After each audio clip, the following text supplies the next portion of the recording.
皆様いつもありがとうございます。最近はここに戻ってくるという感じの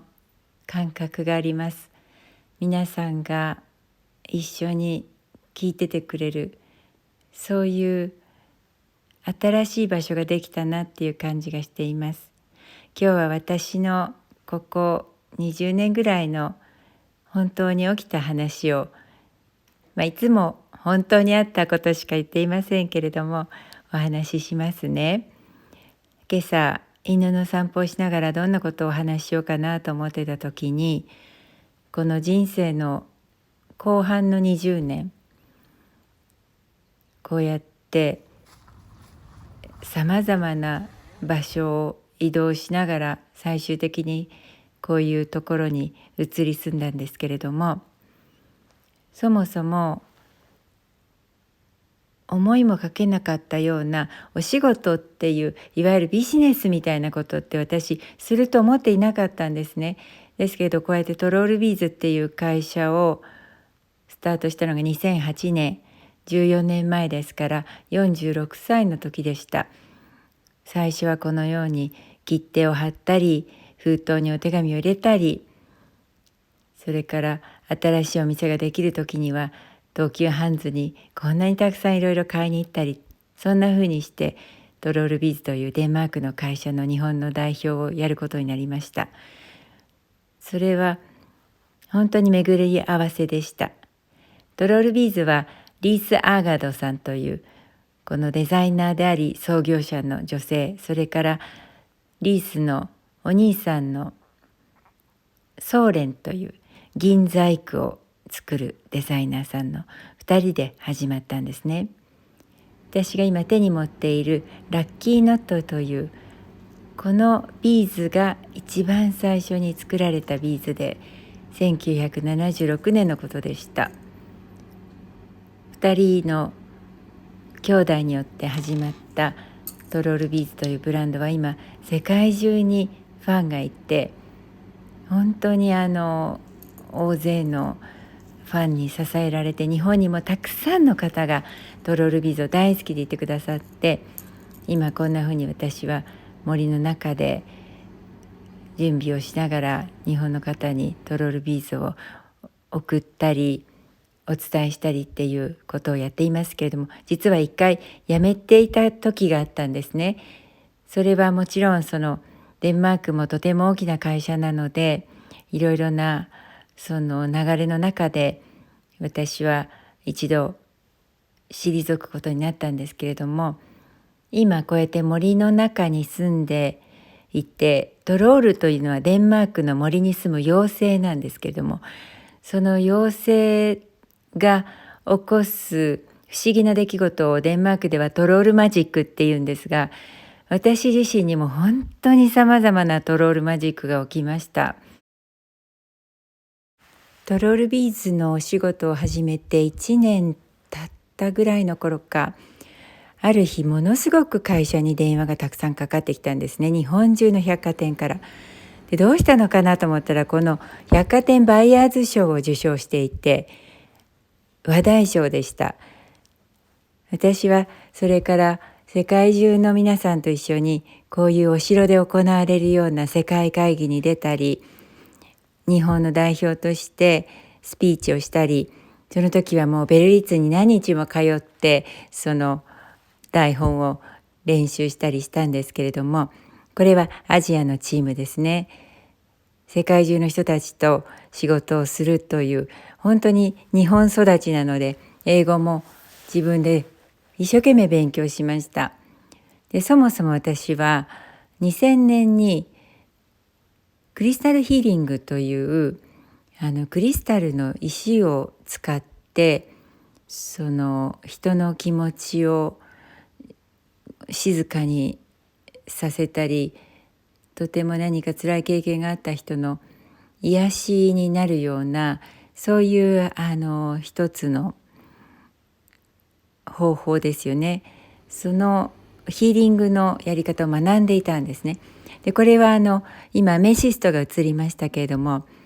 ある時デンマークのこのアクセサリーを持って名古屋の催事に行ったんですね。そうしましたらとても綺麗な女性がお買い物に来てくださって、ミリさん、私あと2週間でこの世から命がなくなるんですっておっしゃるんですよ。で、私何のことか分からなくて、でもちょっとリアクションに困っていたら、今日は病院の外出許可をもらって出てきましたって言うんです。で、彼女はご病気だったんですよね。それでもうミリさんに会いたくて病院を抜け出して許可をもらってね来ましたと。それで私ビーズを選んでくださいって言うんです。ですから私はアメシストというクリスタルは限界を打ち破るっていう意味があって、ですからアメシスト2つ彼女のバングルに選んで、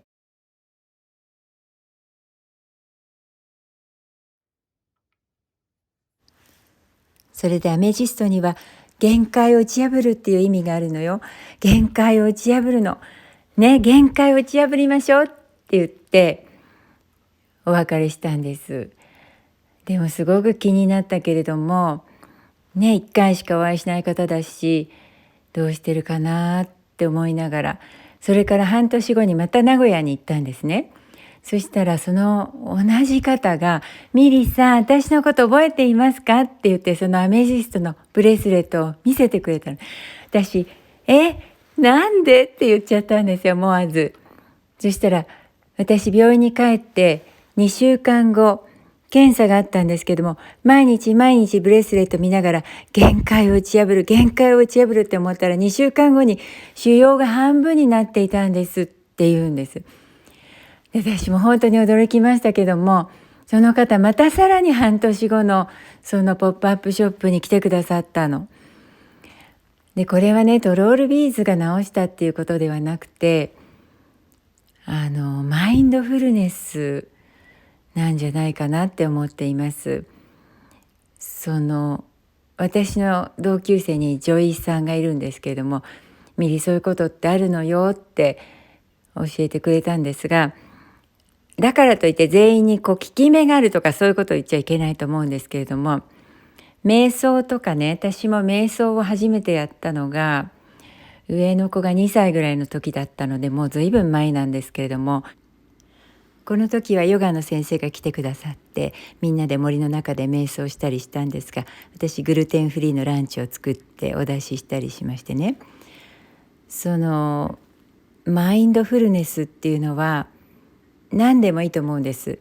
トロールビーズのガラスビーズが小さく音を立てて当たる音を聞きながら自分で並べ直す。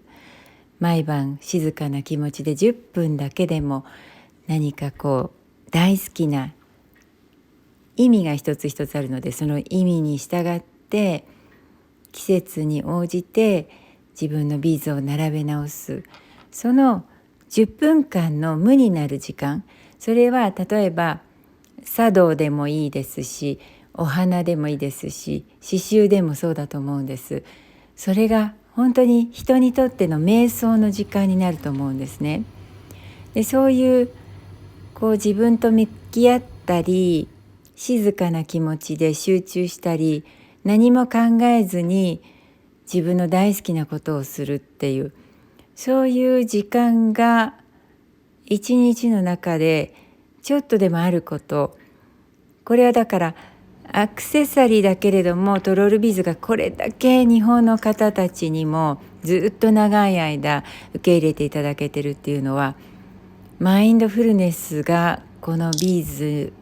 から与えられる時間もあるっていう、そういうふうに感じるんですね。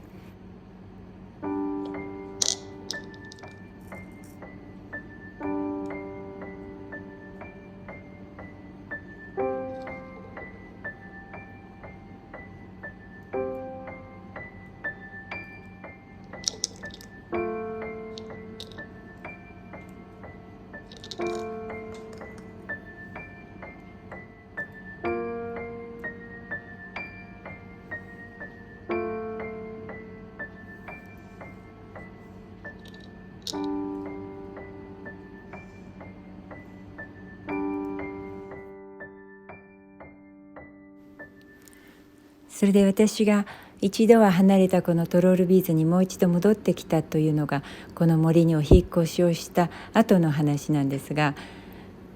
そんなことが起きるなんてとても思っていなかった。120個の段ボールを、お引っ越しの段ボールを片付けながら、これから母を見てここで暮らしていくんだって、そう思いながら片付けていった1週間後に、ファンの方からインスタグラムのメッセージが入ったんです。ミリさん、大変です。日本中のトロールビーズのお店が今日いっぺんに閉店してしまいましたって。それはその私が手がけていた次に関わった会社さんの行ったことだったんですが、その私のお引っ越し、母を見ようと思ってこちらに来たことと、トロールビーズの会社がそこでおしまいになるっていうことは何の関係もないのに、時系列が1週間で私のもとにそのお知らせが届くという。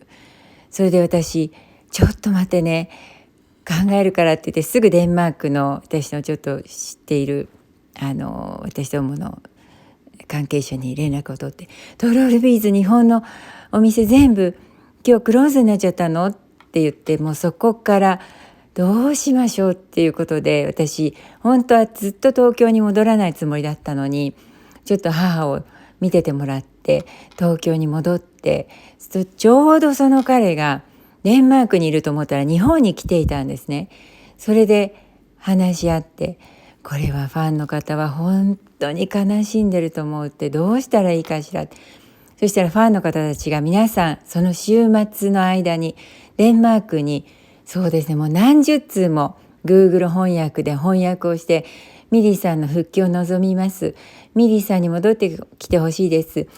ミリーさんがいいんです。お願いだから日本からトロールビーズがなくならないようにしてくださいって、そういうメールを本社に大勢のファンの方が書いてくださってたんです。それで私もこれは本当にやっぱりもうやれっていうことなんだなと思って、何かそういう計らいみたいなものを感じて、もうまたゼロからのスタートになるけれどもやりましょうって言って、もうまさかの本当に東京を全部片付けた後にそういうことが起きたんです。でも私、もし東京の2つのキッチンスタジオがあったなら、いやとてもじゃないけどできないって言ってたと思うんです。ここへ来て何もすることがなくなって、母のことだけを知っていくっていう、そういう決心をした後だったから、東京全部片付けた後だったから、私一人じゃ絶対できないけれども、やれることはやりますってお答えできたんですね。何かそういう時系列が合ってるみたいなことっていうのは、その人にとってあなたには役割があるよっていうことだと思うんですね。みんなそれぞれに役割があると思います。お家を守ってご主人様のことを支えながら生きている人はそれが役目なんだと思います。医療従事者の方、夜勤の方、いろんなお仕事の方がいらっしゃると思います。コンビニをしている方、普通にお勤めをしている方、いろんな方いらっしゃると思いますが、みんなその方が自分で選んでいたり、やっぱり基本的には自分で選んでるんですよね。ですから私、その役割を全うするっていうことを本当に何かそういうことが起きるたんびに感じるので、これからもやんなきゃいけないんじゃないかなと思っています。